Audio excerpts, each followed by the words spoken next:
8.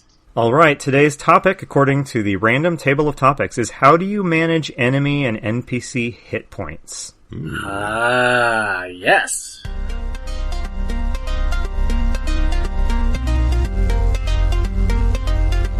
Hello, and welcome to Roll for Topic, a roundtable discussion about running role-playing games. Each episode, our guest rolls on our table of topics, and we discuss it. My name is Chris Salzman. And I'm Andy Rao. And this week, we are joined by our special guest, Jason. Hey, thanks for having me. Thank you so much for coming on. Thank you for rolling on the random table. It's going to be an interesting one to talk about. But so you and Andy know each other, but I've never met you. So why don't you tell me a little bit about your history in gaming? Sure. So, I started way back with the Red Box, basic Red Box back in the 80s. Oh, yeah. And then I had that, and I got all the other boxes, did your typical Mountain Dew, Doritos, pizza nights up until 2 in the morning, and then into the next day. And then I played some Paranoia, and I never gamed with anybody on it, but I had this game called Star Drive. I don't know if you remember that one. Yes, was that was TSR, right? I don't know if it was TSR, but it was really cool. It was very detailed. It was kind of like Traveler, but not. I don't, But then I had that, and then I kind of got into the religious crowd that was very against these particular types of games, and so I kick myself now. But I played Star Wars. I had the West End Games Star Wars books, and we went to a book burning party. Oh no! And so it was, this was not good stuff, and you should get rid of it. And so all my West End Star Wars books and my Star Drive and my D&D box sets went into the big pile. Oh no! That hurts to hear. Yeah, and so I, went that route. My life kind of went that way, and then I had just recently got married, and it was still getting the itch to get back into it. But I didn't want to play Dungeons and Dragons, right? Yeah. But I wanted to play a role-playing game, and so I can't remember what group came out with the Lord of the Rings role-playing game. So I was like, okay, yes, that's what it is, yes. And so I decided I wanted to get into that. And at the time, I was working at a large mega church in Michigan, and Andy, I don't remember exactly what it was and how we got hooked up, but it was a mutual acquaintance connected us. So then we started chatting, and we're like, hey, we want to get into it again, and let's start. I want to role play again. So we started with that, and then we did Star Wars, and I think Andy, you were the one that came over to run the Star Wars game, and I remember vividly running across a cargo bay of some kind, trying to get to a shuttle. Yes. My character trying to do that. That's one of the in our kitchen at the time. Yeah, I remember that one. I remember exactly. Yeah. Yep.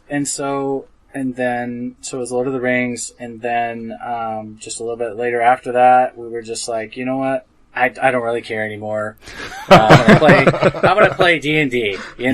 This is the thing. And so then Andy, I think I don't know, did you come by where I was DMing at one point, or did you just come by? I've played in some games run by you, as well as GM'd some games that you played in. I think when you started getting more into D&D, I don't think I did too much gaming with you after that, but I did check in with you guys from time to time, if I recall. Yeah, we did that, and then life took me out of the church, but not before. At that time, a lot of the pastors would always make like sports analogies. They would say, talk about sports or whatever, and I'm like, and I would tell you, pastor, at that time, I said, you are completely losing a core niche of kids, these nerd kids that are here that are rolling their eyes going, I don't understand.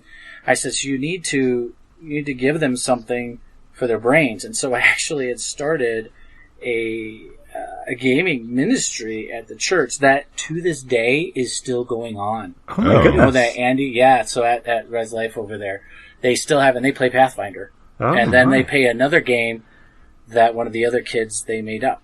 And so it's a lot of kids. But my jaw just dropped. That's amazing. Like that is still going on. Yeah, it's crazy. And so life took me in a different direction. Came out to Colorado.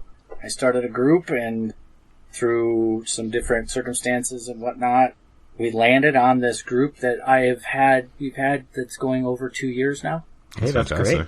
2 level 18s, 2 level 17s, 2 level 16s. Wow. So the same campaign for 2 years. Yeah, and it's the same world that I don't know if you remember that I had back then, Andy. I do remember.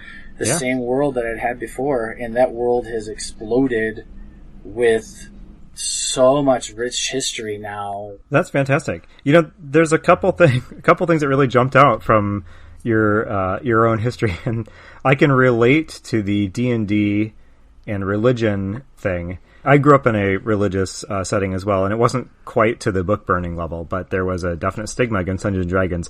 And I tell you, if you're in that circumstance, Lord of the Rings role-playing games are like the ticket, because although functionally they're pretty much just D&D set in Middle-earth, Tolkien has that a religious seal of approval, so it's good. It won't get examined the way D&D is. So that's my hot tip for any listeners out there in that situation. Go find the latest Lord of the Rings game, and you'll be all good. Well, even if you mentioned the word Pathfinder, because it doesn't say Dungeons and Dragons. That's true, yeah. Pathfinder is the same exact thing. Just don't tell anybody. Right? Yeah. So this actually dovetails, I think, pretty nicely into our topic then. So, I mean, you're running sort of endgame stuff. I guess, how are you managing all these different enemies and NPCs and just sort of everybody who's coming together? Yeah, so basically, and Andy knows this, way back when I had created, it was actually just a soundscape app that I had made way years ago that I had made to mix music and whatnot. And then just recently, a couple of years ago or more, I started on my own DM tools application.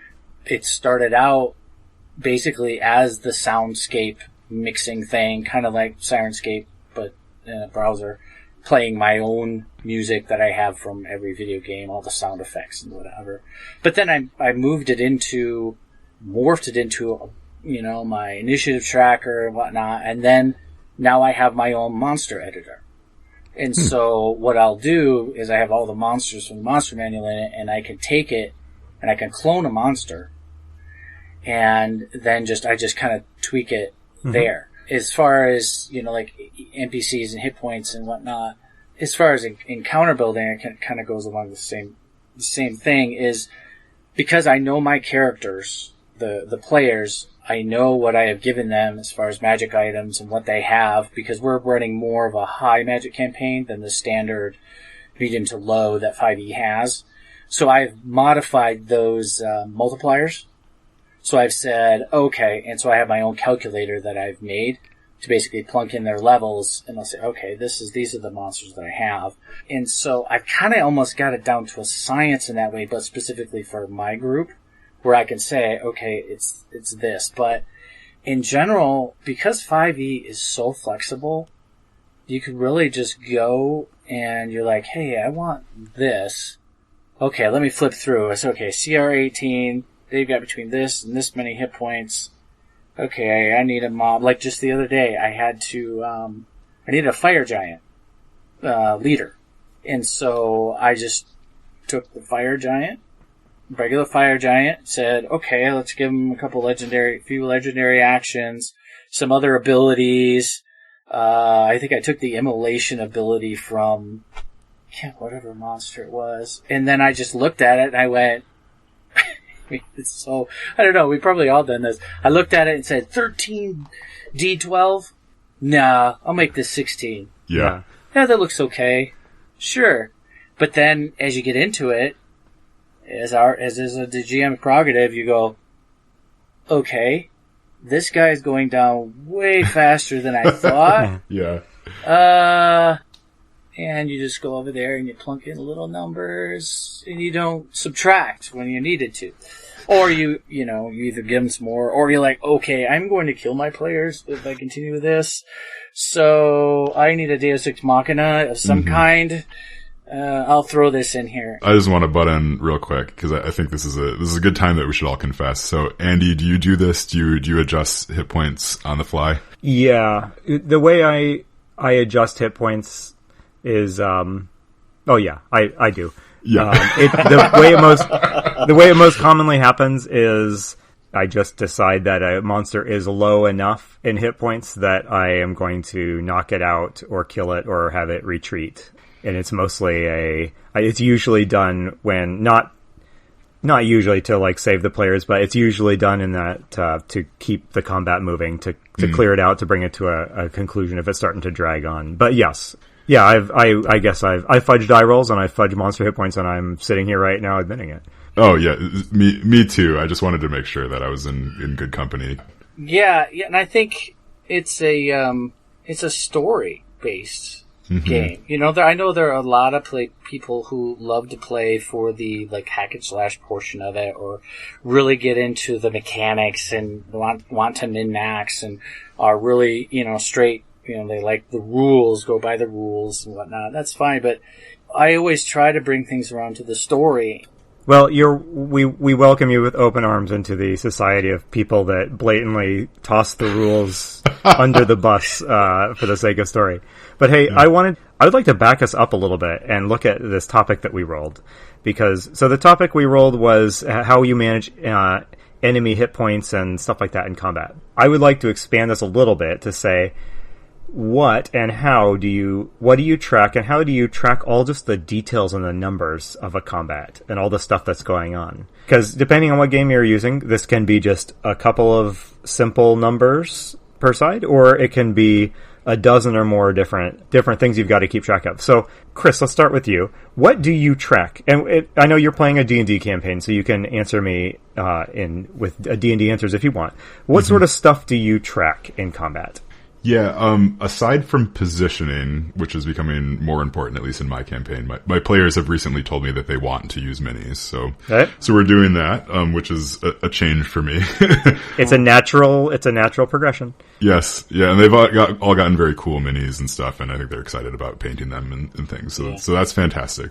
Yeah, so aside from that, I'm mostly tracking hit points, and I play pretty fast and loose with those hit points. I use the monster manual as a guideline, not a rule. Yeah, if something isn't going down in a satisfying number of combat actions, it'll get more hit points or fewer hit points as needed. But I think those are kind of the primary two things. So it's really just hit points and then positioning are the things that I'm concerned with. So you could run a combat. So when you sit down to prepare for a combat scene and you're jotting down the monster stats, you pretty much just write the monster's name and its hit points and its attack bonus, maybe? Yeah, I mean, let's see. Recently I actually just had the monster manual at the table and it was flipping back and forth. I had like 3 or 4 monsters. That wasn't great. So I need to come up with a better system. I hope I don't end up having to write my own, web app, but maybe I'll just take yours, Jason. For those of us who can, that's wonderful, but yeah. I think I've used in the past, and I think I'll probably start using it a lot more, Kobold Fight Club. Have you heard of this? Mm-mm. It's a website. It sounds like it does something very similar to what yours does, Jason, where you can just sort of plug in the levels of all your characters, and then hit, if you want it to be a deadly encounter or whatever sort of the level of encounter you want, and it'll just say here's a bunch of random monsters that fit that, and then you kind of filter it from there. Oh, that's really nice. It's super useful, yeah. If you want to just be able to generate kind of a combat encounter quickly, or that you're going to have one enemy type and you sort of need other ones to fill in, you can say okay, well, I'm going to have this, what else can I add to it? Mm-hmm. That would still be within the parameters. How about you, Jason? What kind of numbers are you keeping track of in a typical combat? Well, because I do have my tool, it basically got to the point where you can do all of them. Because I can track each one individually. I pull them up because I'm connected to the database of monsters that I have, so I can have all of their stats right there. The majority of the things that I will keep track of, that I have the ability to keep track of now easily, because I programmed it in there, is the hit points. But then I have conditions, so I can mark them as whether they're blinded or not. Yeah. And then their legendary actions, or let's say they have a weapon a magical weapon that has so many charges in it. And so I'll have, especially for the high monsters, legendary actions to track, because sometimes you're going, did I use 1 or 2 legendary actions? Because, 5e is basically the side with the most attacks per turn is the one who's usually going to win. Yeah. And so you want to make sure your legendary monster has those, and so you don't want to forget them. And I kept forgetting them. Mm-hmm. And I'd go, why is he dead so fast? Oh. So now I put it in there. I will track, like, the ready actions, whether somebody's readied or not. And is because I use miniatures. We use miniatures. I mean, we can see it. But we don't use a grid. We use basically a tape measure. Everybody's got these little tape measures and these little tape measures you can pull out when they go back in. It's kind of nice, too, because they can take the tape measure and they can bend it. So if they want to go around and whatnot and see exactly where they're at. I mean, I do use your typical Chessex Mega Mat, that does have a grid on it, but nobody pays attention to it. Oh, that's an interesting way. I hadn't thought about doing using a tape measure, or you guys could use a pre-measured string or something like that. That's kind of a cool idea. I tried little dowels with painted lines. Try that. That didn't work. Then we tried strings. Then we tried pipe cleaners. Oh, yeah. That didn't work. And so then we've all set up onto these little tape measures, because my wife, one of her former jobs was at a window coverings company, and Levelure would come around and give these little swag things. Well, there were these little tiny little tape measures. And so when she showed them to me, as I said, honey, yeah, let's use those. Can you get more? She's like, I can try. Yeah, hey, I'm seeing a business model here. Just repurpose those as gaming tape measures and make a fortune, right? Right. So, Jason, I have to ask, like, in combat, like, how fast do things move? Because it seems like you have a lot of moving pieces, and are people, like, sitting there, like, being really precise with the tape measures, or they... No, they move. It's super, super fast. I have also encouraged my players to think before, so that it doesn't get to their turn and then we're waiting there going, okay, what you're gonna do? And one of them actually, sometimes I have to say, okay, Ian, this okay. Can you just sit down a second? Cause he, bless his heart, he wants to prepare. And so he'll get up there with his tape measure. It's not his turn yet. He'll get up there with his tape measure, trying to plan his turn, and I'm like, you're in the way of the monster. I've got to move it. He's like, oh, sorry. It's amazing. He's a veteran. For him to play this game and to have rules as I do them very flexible is kind of sometimes we're just like, it takes him out of his comfort zone for that wanting rules the same way. But in any case, so he will go up and he will do that, or the other players, they will just think ahead. And they will say, okay, here's where I'm going to go. And then they have their tape measure and they might stand up. I don't know if you remember, Andy, we had that table that sat on top of the table. Oh, yeah, okay. So I built another one of those. And so that's what we use. So they'll stand up and they'll go, okay, here's, okay. So I got to measure. It's, again, and being 5e, and because of the tools that I have, it just is super fast. Jason, you mentioned something that does come up in some of the later versions of Dungeons & Dragons, and that is tracking conditions. So, like being stunned or blinded or paralyzed, things like that. And that is something I think adds a ton to combat when you really play into those conditions. And if you have, like, medium level or higher characters fighting medium level or higher monsters, you have lots of effects that are bringing conditions into play a lot. But I do find them difficult to remember, and I'm curious how you manage those. When I played a number of years ago in a 4th edition game, in which conditions like that, it was especially important to know if your character was afflicted with some sort of condition. There was a mechanical reason to take note if you had dropped below 50% of your health, or if a monster did. And there were enough of these that the GM who was running the game for me, he brought in these different colored pipe cleaners, and each pipe cleaner's color was keyed to a different condition.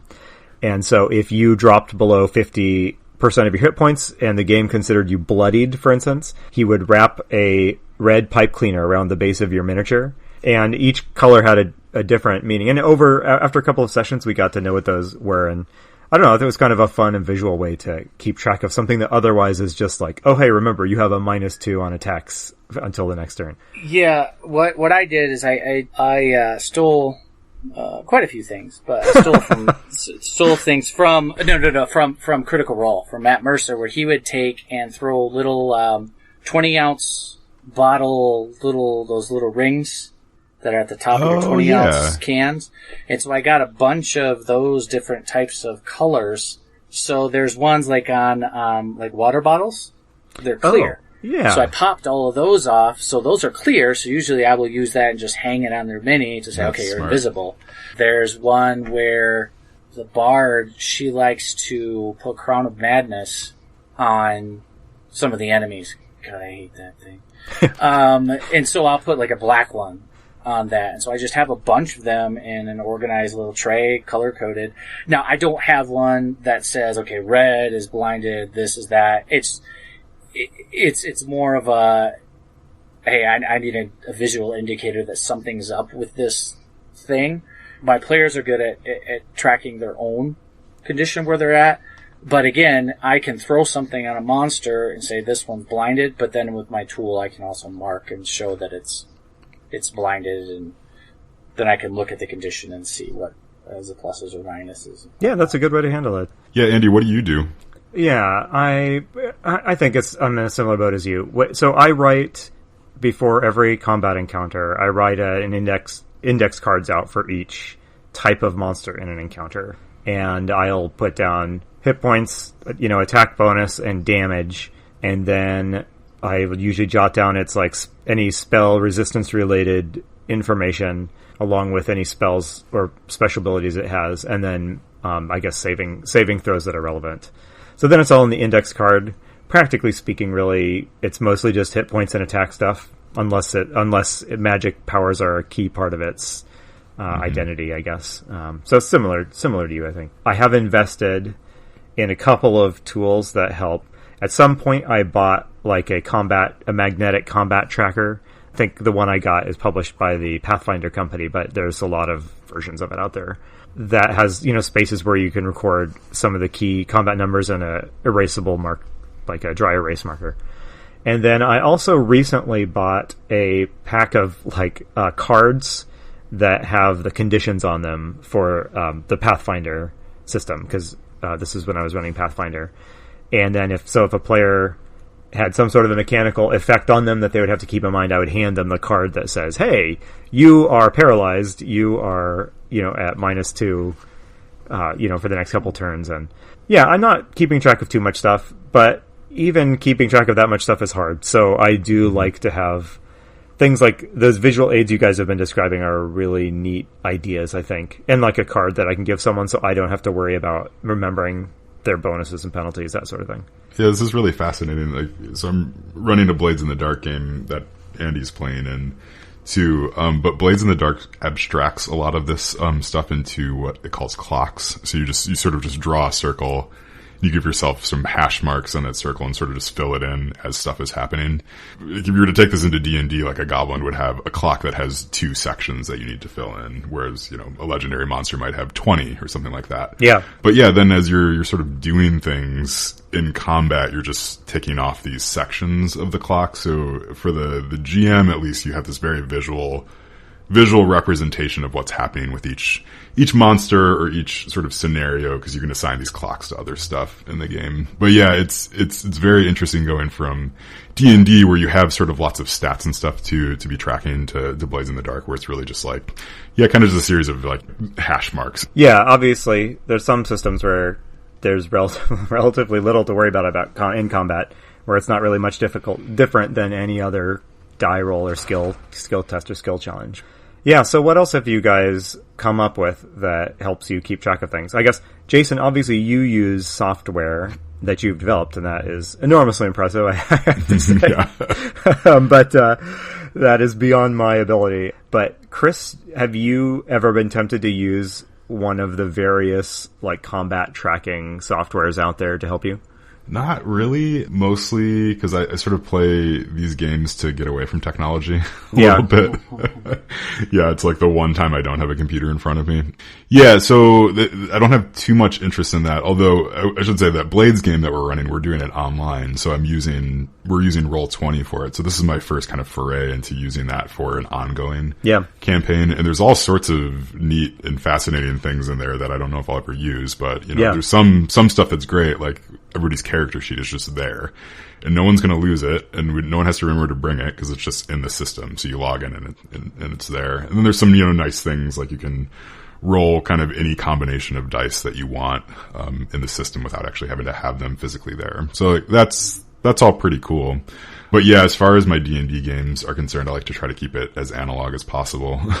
I think talking about analog, so there's my computer app. I mean, it's great. I love using it. One thing it does not have is saving the state of my encounter. When I don't have anything on paper that's tracking hit points and whatnot. It's all on the computer. Then you have what happened to me the other night, where Windows nowadays is what they will do is if you haven't updated your computer, they will blue screen you. And because I run through HDMI out into this receiver that has the audio, suddenly I looked and it's just and I'm like, and I looked over and everybody's like, what happened? And I'm like, game night's over, guys. No, it was So, time for a break. Let's take a break. And so, fortunately, I kind of remembered where everybody was, but then I basically just took the monsters and went half. They were at half, whatever. And then afterwards, my wife says, "So, you know what you're doing next for the program, aren't you?" And I said, "Yep. I need to make a state thing where it saves every 3 seconds. So when this happens, I could do it again." So there's pluses and minuses to the technology. That's true, yeah. And that was one of the things. I just stopped and I went, oh, okay, all right. What do you do for the map of the encounter? So if you have to stop in the middle of something, do you take a picture of it? Or do you just not stop in the middle of an encounter? Well, no, really, you don't. But no, we had... We did stop one night, and they were kind of in the middle where it was these fire giants basically locked them behind a big stone door. So they were locked inside the big fire giant tower. And so it was not technically a combat encounter, but it kind of felt like it. But we had to stop. And so that's what we did, is I took a photo of the table from my direction. My wife took a photo from her direction. And another one took a photo from this direction so that we could go, okay, here's where everybody was when we last started. So I think we're coming up on our time, and we have a couple of kind of closing notes I want to make sure that we get to before we sign off. So how about in closing, can each of you guys take 20 seconds and share a tip for managing combat? So here's my tip. I already kind of mentioned it, so I'm cheating. I find index cards, so it's just the little 3x5 cards, are a wonderful GMing tool. Pick out an index card for each player character and jot down their key information. Any monsters that you anticipate showing up, give them each an index card. Just put them in a stack next to you, and just jot down only the stuff you care about, like the hit points and stuff like that. So, index cards, they're your friends. Chris, all right, give us a tip for managing combat stuff. My hot tip for hit points is add up to the number of hit points that they have. Don't try to subtract down. Whoa. My mind is being blown. Yeah. Maybe you're very good at subtraction. I am not. Addition is a lot easier for me. So, yeah, I picked this up somewhere. I'd read it on a forum, and it was just like, oh, and it has made things a lot less stressful for me, because I also use the index card where I hastily kind of write down what's happening. And that tip alone has saved me so much stress. Huh. I have literally never heard of someone tracking damage instead of reducing health like that. That's okay. Try it next time. I've learned something new today. Jason, how about you? What's your 20-second tip for running combat? But it's kind of funny that Chris mentioned that. Our player, Ian, he does that.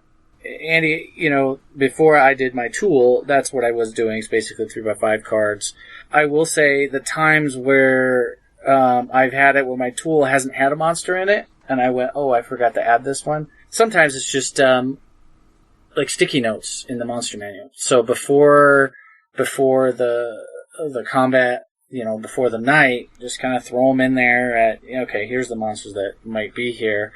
I know one time where I needed to use, I knew I was going to use an Ice Devil, and I knew I wanted to use the optional spear that they have.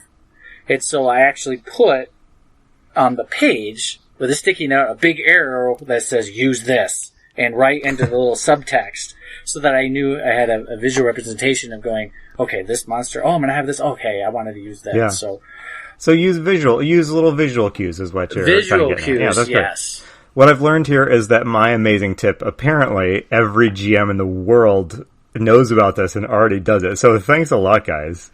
I feel pretty smart. You've helped someone, I'm sure. Okay. Index cards, kids. It's a great tip. So hey, we should wrap up here. Before we close, we have a couple things we want to get to. First off, Jason, we're really glad you joined us tonight. Do you have anything you would like to pitch or call out, like any projects you got going on? I could pitch my tool, but it's completely just local to my own computer right now. Yeah, you don't want people coming to your house looking to... Yeah, it's only local that way because I use copyrighted stuff. But, it's in my own house, so I can grab music from Bloodborne and, the sound effects from World of Warcraft, I can use that. But this is turning into a real confessional sort of episode, I have to say. Yeah. Well, the basic code is up on GitHub. It's a hack together type of thing, so I'll give you the link to it. You guys can. Yeah, we'll put it in the show notes. Awesome. And then I did release a magic item for DM's Guild. Hey, cool. It's called the Habler's Purse. I wanted a more creative way for my players to be able to carry around their coin. A lot of times we don't do encumbrance. The players don't want, encumbrance, come on. And so, you want them to be able to, I'm on a Dragon's Hoard where there are 3 million copper pieces. How am I going to store that? Just throw it in a bag of holding. But do you know how much the 3 million copper pieces weigh? It's not logical. So, what I did was, the Habler's Purse is actually a magic item that's about the size of a dollar bill, and you lay it on top of a thing of coins, and you speak a command word, and it takes all those coins, up to 10,000 gold pieces worth, and shoves it in it. And then if you speak another command word about how much that you want to take out, it'll just plop, and then the coins will be right there. Except, there's a withdrawal fee. So it's 50 gold. So it stops the players from going, I got all this money. Hey, I'm just going to do it. It's like, whoa, you got all this money, but, okay, am I really going to take this out? I don't know. It's expensive to take my money out. So anyway, that's up. It's called Habler's Purse on the DM's Guild. It's a pay what you want. Okay. Yeah, we'll put a link in the show notes. And, I don't know whether to thank you or be mad at you for bringing, real life, horrible banking practices into our D&D game.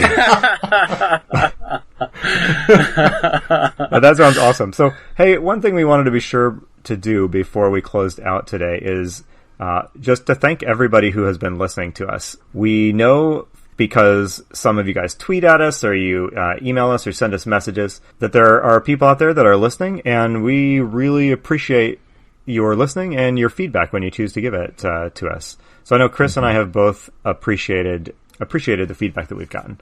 Yeah, tremendously. I think when we started this, we weren't sure what it was going to become. So it's great to get some feedback and hear that people are enjoying it, and it's helping them sort of think through some of the things that they're thinking about at the table.